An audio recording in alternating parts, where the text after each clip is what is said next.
We begin with breaking news. News Channel 5 speaks to the father of missing 5-year-old Joe Clyde Daniels. This comes on the second night officials are combing Dickson County for the little boy who went missing early Wednesday morning. Our Nick Barris just got off the phone with Joseph about his son, and here's what Daniels told Nick. Like everyone else, Joseph doesn't know why his son simply vanished. He had wandered off before during the day, but was easily found, but he had never left at night. Many have wondered why we haven't seen Joe's parents searching for him. Well, Joseph tells our Nick Barris investigators suggested he and his wife not join the search crews because their scent might throw off canine units. He also said police have questioned both him and his wife. Joseph hopes his little boy is still out there and somehow staying warm tonight, but he is also seriously considering the possibility the 5-year-old was abducted. Now, the sheriff says they don't suspect foul play, but they can't rule it out. It was another grueling day for both law enforcement and volunteers who have spent hours looking for little Joe. News Channel 5's Jonquil Newland spent the day with those volunteers, and she joins us in Dickson County with the latest on the search.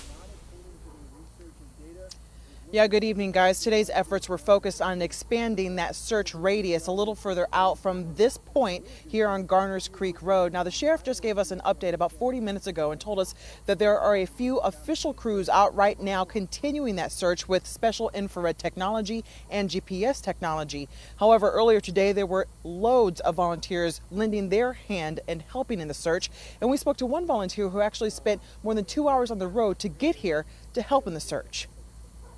Anthony Lyle, Steve Hurdle, Josh. Day number 2 in the search for little Joe Daniels began with loads of volunteers. On this day, they were separated into groups, loaded onto buses, and taken out to areas not yet canvassed by officials. I hope we find this boy here soon. Lou. Anything? No. Spread out across a tough terrain, volunteers searched every culvert, barn, and creek. We'll try to get this baby out here, so that's what we're hoping for. Over and under barbed wire,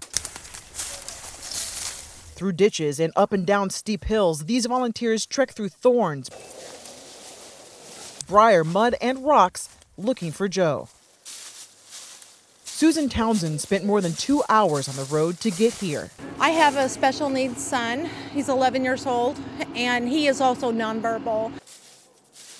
When she saw the story about Joe's disappearance, she knew she had to help. Because we know that that's what we would want everybody to do if it was Isaac. Day 2 ended with no sign of the 5-year-old, but overnight, officials will continue their search.